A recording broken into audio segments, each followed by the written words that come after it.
Jira jirtu hordoftootaaf daawwattoota gammee tuubii nagaaf jaalalli tokkummaa waaqayyoo bakka jirtanitti isin haa dhaqqabu. Har'as seenaa jaalalaa tokko isiniin qabadhee dhufeera. Seenaa kanarraa waa barachuu jedheen abdii qaba. Akkasumas akka yaada walii qoonnee daandii walitti agarsiisnuuf seenaa yeroo hundaa galgala akka lakkoofsa biyyaatti sa'aatii 10tti isiniif gadhiifamudha. Kanaaf maarree gammee tuubii laayik sheerii fi sabskiraayib gochaa seenaa kana waliif haa irruu waliif sheeraa goonuu isiniin jedha.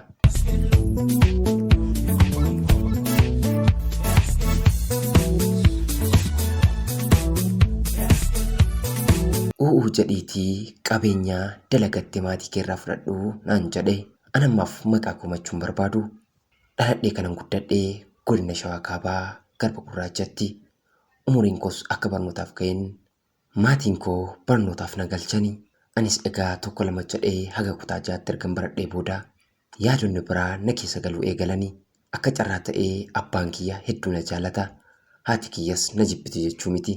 Ta'uyyuu bakka abbaan koo naaf qabu sana haati koo waan naa qabdu natti fakkaatu. Kun egaa yaada daa'imummaa waan ta'eef gaafan ani kutaa 6 ga'u abbaan koo sababa garaagaraatiin narraa fagaatee iddoo biraa fi haala biraa keessa ture. Anis yeroo sanatti haadha kiyyaaf yaada garaagaraa yookiin immoo yaada na deemsuu hin dandeenye dhiyeesseef isheen mana barumsaa gali jettee gaafa mana barnootaatti na ergitu lakkii ani mana barnootaa hin deemu jedheeni maaloo yaantala koo jettee maal dhabdee jettee gaafa na gaafattu lakkii anis yuunifoormii fi baarullee hin qabu hin jedheen isheenis tole jettee waan ani barbaadu kana naa guutte garuu ankoo fedhin barnoota waan hin taaneef sababa sana dhiyeessuyyuu sababa sanaan haati koo ittiin quufne. Sana booda barnoota koo addaan kutee akkan biyya hambaa deemuu barbaadu harmee kiyyatti hime. Kanuma gidduutti abbaan koo dhufe. Abbaan koos lakkii biyya hambaan deemtu jedhee barnoota kootti na deebise. Anis xiqqoo baradhee takka walakkaas ga'ee jennaan ammas amalli duraanatti deebi'e. Sana booda adda kutee akkan deemuu qabu abbaa kun amansiise. Abbaan koos tole jedhee waan hedduu na jaalatuuf piroosii xumuramuu qabu hundanaa xumuree gara biyya Duubaayitti na erge. Dhagaan yeroo kanatti naman jaaladhe tokkoyyuu hin qabu. Anaaf hiriyyaan koo irra caalaa abbaa kooti. Akkan biyya hambaa deemeen turtii yeroo muraasaa booda bilbila argadhee karaa fuula kitaabaatiin namoota garaagaraa haasofsiisuu eegale.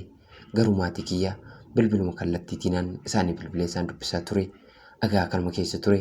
Kanan mucaa tokko fuula kitaabaatiin wal bare.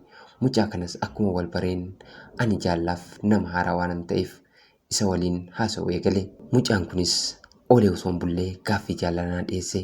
Anis jaalala irraa fudhadhee waliin jaalala keenya gaggeessaa yeroo murtaa'e booda natti jijjiiramuu eegale.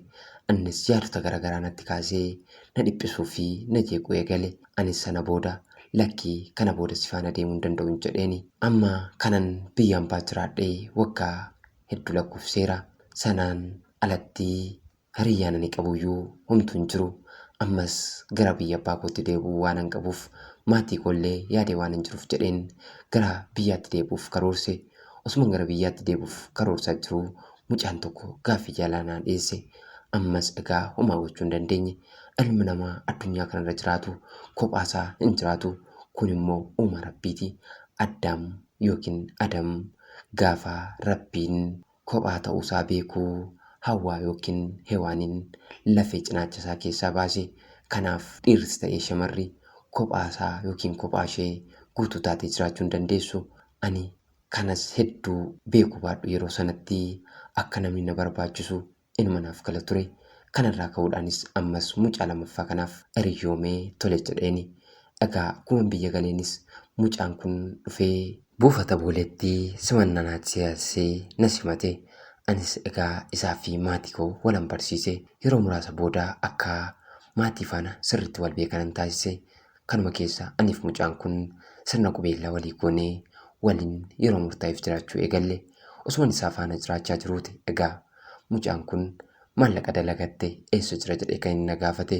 Anis maallaqni dalagadhee jiru harka abbaa kiyyaa jira gaafan jedhuun lakkii abbaa keetiin naa kenni jedhiin ittiin waa dalagannee jijjiirramnaa naan jedhee. Anis tole jedheen abbaa koo gaafadhe.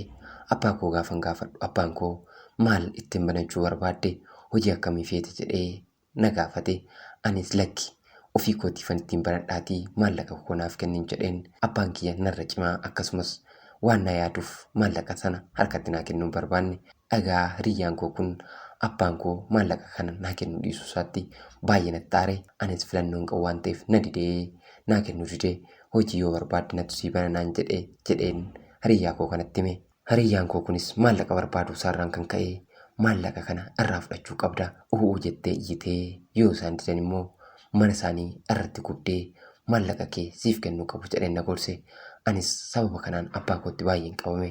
Dhagaa ammaa baay'ee aaree waan hin jiruuf maallaqaas abbaan kiyya yoo barbaadde hojii siin bana malee harkatti siin kennu waan naan jedheef abbaa koollee jibbeen mucaa kanatti hafe.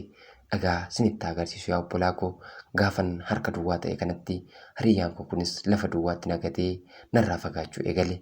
Sana boodanii al lammaffaaf bifa kanaan jiraachuurraa gara biyya ambaatti deebi'ee dalagachuu na wayya jedheen gara biyya ambaatti deebi'uuf yaale. Garuu biyya ambaatti deebi'uudhaafis waan tokkoyyuu of harkaan qabu. Ammas karaa hiriyyaa koo kanaa dallaalaa barbaade jedheen isa gaafadhe. Innis tole jedhee dallaalaa tokko firasaa kan ta'e natti fide. San dura garuu maallaqa barbaachaaf harmee koon gaafadhe. Harmeen koos namarraa liqeeffattee maallaqa 5,000 kennite. Anis tole jedhee dallaalaa tokkoof kenne. Dallaalaa sunis osoo naan xumurree maallaqa koo nyaateetuma na gaggeesse. Amma gaa karaa hiriyyaa koo kana nama biraa argadhe.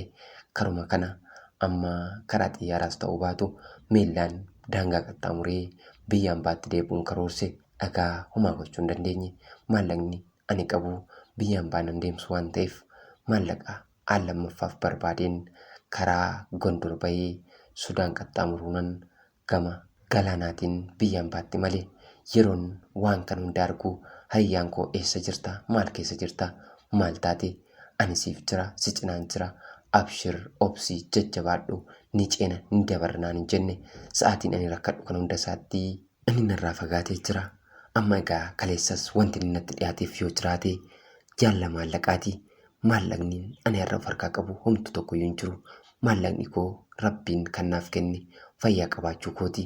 Kana boodas rakkina garaagaraa keessaa argan darbee booda gara biyya Duubaayitti deebi'ee achi deebi'ees hojii koo eegalee akkuman takka tuttureen onlaayiniitti deebi'ee gaafan hiriyyaa koo kana barbaadutti ka'u nama biraa faana yookiin shamara biraa faana suuraa ka'ee postu godheera.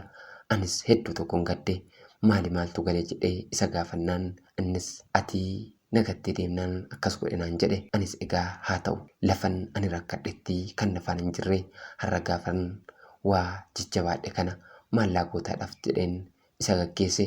Innis kana sana naan hin jenne yeroo sanatti narraa jallisuu filate. Anis irra deddeebiin isa jaaladhu iyyuu homaa gochuu hin dandeenye. Dhagaa kanuma gidduutti abbaan koos kan dhukkubsate. Abbaan koo gaafa dhukkubsatu kana harmeen koo baay'ee dhiphachaa turte. Yeroo sanatti maallaqa hin qabu waan ta'eef abbaa koo kiyya kanaan akka inni tsabala yookiin bakka qaama dhiqannaa geessu isatti hime. Innis tole jedhee akka qarshii isatti ergu na gaafate. Anis qarshiin isatti erge qarshii tiraanspoortii qarshii 100 yookiin 500 caalleef qarshii 5,000 irraa fudhate. Hedduun itti gadde waan kanas abbaa kiyyatti hime. Abbaan kiyya intala kiyya waan mucaa kana faana gootu irraa dhaabbadhu naan jedhe. Anis egaa mucaan kun akka durayyuu naan taane waan hin beekuuf irraa dhaabbachuun murteesse. Kana booda hiriyyaa koo kana nan gaggeesse anumaa jedhu ammas nama sadaffaa tokko karaa fuula kitaabaa jaaladhee nama sadaffaa kanaan akka ajaa'ibaa tokkotti walii galee jaallasaa naaf qoodaa. Anis jaalala kiyya qoodaafin jiruu koo borii karoorsaan jiraachuu itti fufe. Garuu kanuma keessa hiriyyaan koo kun nama biraa jaalachuu koo gaafa baru ani dhiifama siin jedheera. Kaleessaa si aarsuuf jedhee waan kana godheera. Amma garuu si dhiisuu hin danda'u. Al tokko qofa carraa naa kenniitii si faana jiraadhaa. Garuu na gaggeessitee deemus hin dandeessu. Maaliif jennaan sirna qubeellaa kee narraan baafanne yookiin haadha manummaaf abbaa manummaatiin waliin gaggeessine. Kanaaf eessayyuu deemuu dandeessu.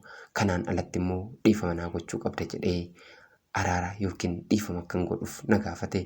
Ani garuu mucaan kun birottillee na fayyada abdiin jedhu hin qabu.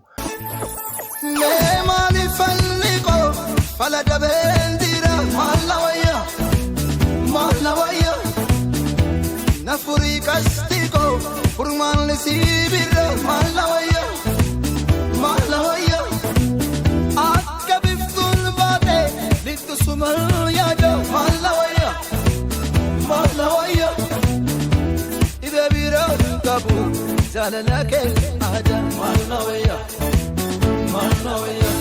Abdiin ani sarraa qabu narraa xinnaatee lafatti argaa awwaalamee oolee bubbuleera.